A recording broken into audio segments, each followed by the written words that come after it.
Hello everyone, welcome back again. I hope आप लोगों ने स्ट्रिंग के वीडियोस देखे होंगे। स्ट्रिंग को हम लोगों ने बहुत ही कॉम्प्रहेंसिव तरीके से कवर किया था। और स्ट्रिंग जो है बहुत ही इम्पोर्टेंट टॉपिक भी है। तो ऐसी कंडीशन में आप उसको बहुत ध्यान से पढ़िए और समझिए, क्योंकि मोस्ट ऑफ द एग्जाम्स में, most of the coding round में चीज़ें प्रिंट कराने के लिए बोली जाती हैं। तो ऐसी कंडीशन में अगर आप स्ट्रिंग पे प्रॉपर कमांड रखते हैं तो आप बहुत अच्छा कर सकते हैं। अदरवाइज बहुत सारे इश्यूज आते हैं। इनफैक्ट मैंने ये भी लोगों को देखा है कि कुछ लोग ऐसे भी होते हैं जो इनपुट को प्रॉपरली डिकोड नहीं कर पाते। तो ऐसी कंडीशन में आपको क्या करना चाहिए कि स्ट्रिंग को प्रॉपरली देखना चाहिए। डेटा साइंस के यूज केसेस में भी ये काफ़ी इंपॉर्टेंट होता है, क्योंकि जब आप डेटा का प्रॉपर क्लीनिंग करने जाते हैं तो वहाँ पे स्ट्रिंग के मेथड्स जो है वो काफ़ी यूजफुल होते हैं। ठीक है, तो इस वीडियो में हम स्टार्ट करेंगे कंडीशनल सेंटेंस, जो कि बहुत ही इंपॉर्टेंट है। यहाँ से आपको थोड़ा फील आना शुरू करेगा कि आप प्रोग्रामिंग करना शुरू कर दिए। तो मान लीजिए कि मैं यूज़र से एंट्री करवाता हूँ age, enter your age and gender enter करवा देता हूँ। पहले नॉर्मल एज ही एंटर करवाता हूँ और बोलते हैं कि इफ़ प्रॉब्लम स्टेटमेंट ये है कि अगर वो 18 साल से ऊपर होता है तो हम उसको बोलेंगे कि आप वोट कर सकते हो। अगर वो 18 साल से नीचे होता है तो हम बोलते हैं वोट नहीं कर सकते हो। तो ऐसा कंडीशन अगर हमको चेक करना है तो हम यहाँ पे इफ और एल्स का कंडीशन लगाएंगे। तो if age is greater than 18 you are eligible to vote, else you are not eligible to vote. ठीक है, तो यहाँ पे अगर आप देखेंगे, पहले मैं इसको रन करा देता हूँ उसके बाद समझाता हूँ आपको। तो अगर आपने 19 डाल दिया तो दूसरा वाला प्रिंट करेगा। अदरवाइज अगर 17 या 18 या उससे कम डाल दिया, सॉरी 18 से अगर आप कम डाल दिए तो आपका पहला वाला प्रिंट होगा। ठीक है, यहाँ पे आप सिंटेक्स देख लीजिए कि इनपुट तो आप पहले से ही हम लोग यूज करते आ रहे हैं। इनपुट अगर आप करेंगे तो यूजर से इनपुट ले लेता है और इसको हम इंटीजर में कन्वर्ट कर रहे हैं, क्योंकि वो एज है। एज हम जानते हैं कि वो इंटीजर में होना चाहिए, राउंडेड ऑफ वाला एज। और यहाँ पे इफ कंडीशन अगर आप देखेंगे तो इफ कंडीशन हमने इफ और ये कंपैरिजन ऑपरेटर लगाया। अगर ये ट्रू होगा, if this is greater than 18, तो हमको एक सेंटेंस कराना है, प्रिंट कराना है। अदरवाइज दूसरा सेंटेंस प्रिंट कराना है। तो इफ के साथ में एक कोलन लग रहा है, कोलन को आप मत करिए। जो नए प्रोग्रामर होते हैं पाइथन के, ये वाला अक्सर मिस कर देते हैं, तो ये आप बिल्कुल मिस मत करिए। That is one part. और यहाँ पे आप देखेंगे कि इफ और एल्स है। अगर होगा तो क्या होगा, नहीं होगा तो क्या होगा, इस तरह से लिखा गया है।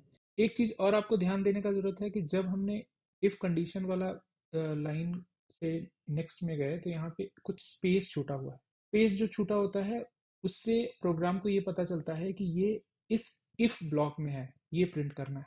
अगर ये नहीं देते तो इसको पता नहीं चलता। जैसे फॉर एग्जांपल अगर मैं इसको ये नहीं देता तो इसको पता नहीं चलता, इसको लगता कि इफ में हमने कुछ दिया ही नहीं है। ठीक है, तो इसकी वजह से यहाँ पे टैब होना जरूरी है। तो हमारे ये मेरा वीएस कोड है, इसकी वजह से अपने आप आ गया। बट अगर आप कोई पुरानी आईडीज यूज करते हैं तो वहाँ पे आपको टैब देना पड़ सकता है। उसके बाद अगर आप नोटिस करेंगे तो एल्स स्टेटमेंट में भी कोलन दिया हुआ है और यहाँ पे भी प्रिंट, ये एक टैब दिया हुआ है। टैब से पता चलता है कि ये इस ब्लॉक में है। तो जैसे फॉर एग्जांपल मैं ये भी एक और चीज प्रिंट करा दूं, प्लीज कास्ट योर वोट। तो यहाँ पे भी इसको क्या पता चल जाएगा कि ये इसी ब्लॉक में लिखा हुआ है। अगर ये वाला ट्रू होगा तो ये दोनों स्टेटमेंट एक साथ में प्रिंट हो जाएंगे। Let me try it.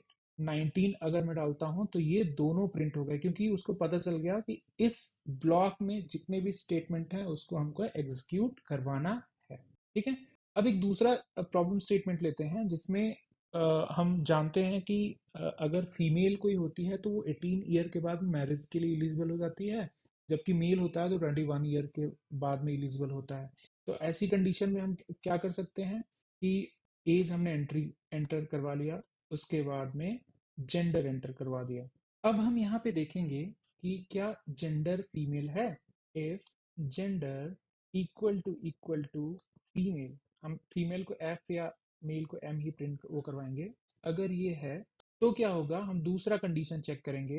If age is greater than 18 then you are eligible for marriage, else print please wait for some more time. Okay, उसके बाद में अगर दूसरा कंडीशन, ये पहला वाला इफ था, इफ का एल्स अब आएगा। अब देखिए इफ का और इस एल्स का लेवल सेम ही रहेगा।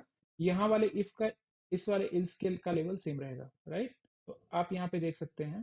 तो अब यहाँ पे हम चेक करेंगे कि else if age is greater than 21 you are eligible for marriage, else please wait for some more time.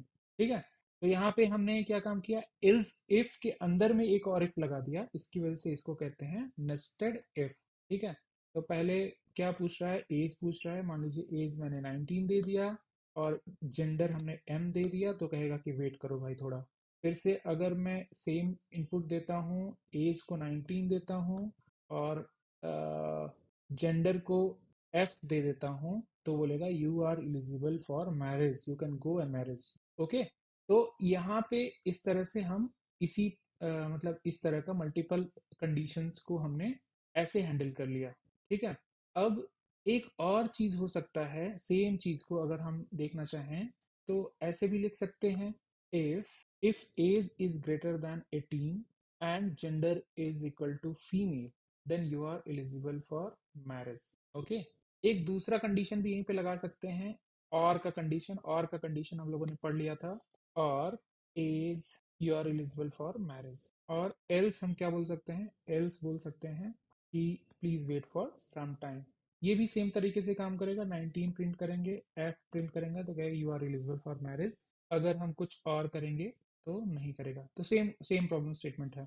एक और चीज कर सकते हैं यहाँ पे कि अ, अगर हमको इस इफ एल्स में नहीं करना है, कुछ और भी हम थोड़ा क्लियर लिखना चाहते हैं, तो ऐसी कंडीशन में हम क्या बोल सकते हैं, इनपुट में ले लेता हूँ फिर से। इफ एज मतलब और स्टेटमेंट में यहाँ नहीं लिख के अलग अलग लिखना चाह रहा था। Age is greater than 18 and gender equal to female, then you are eligible to marriage. उसके बाद हम क्या काम करेंगे, एल इफ यूज करेंगे। एक्चुअली ये एल्स इफ है, बट पाइथन में ये एल इफ की तरह एल इफ करके लिखा जाता है। Age is greater than 21 and gender equal to male, then you are eligible for marriage, else you are not eligible for marriage, wait for some time. ये भी सेम ही चीज कर रहा है, बट यहाँ पे आप देखेंगे इफ का यूज हुआ है, if else if and else का यूज हुआ है। तो जितने भी कंडीशन हो उतने आप एल्स इफ का यूज कर सकते हैं। तो ये भी अलाउड रहता है। तो जैसे फॉर एग्जांपल हमने किया 21 एंड मेल, देन अच्छा क्योंकि हमने 21 से ऊपर बोला हुआ है इसकी वजह से बोल रहा है। अगर हमने बोला 22 और मेल, तो यहाँ पे you are eligible for marriage. Okay. तो आई होप आपको कंडीशनल सेंटेंस स्टेटमेंट समझ में आया है, जिसमें हम लोगों ने इफ एल्स इफ एल्स ये सब कुछ कवर किया और नेस्टेड इफ भी कवर किया। तो आई होप आपको अब प्रोग्रामिंग में मज़ा आने लगा है और आप प्रैक्टिस करते रहिए, जिससे आप काफ़ी अच्छे अच्छे कोडर बन सकें। ठीक है। Thank you everyone. Happy learning. Bye bye.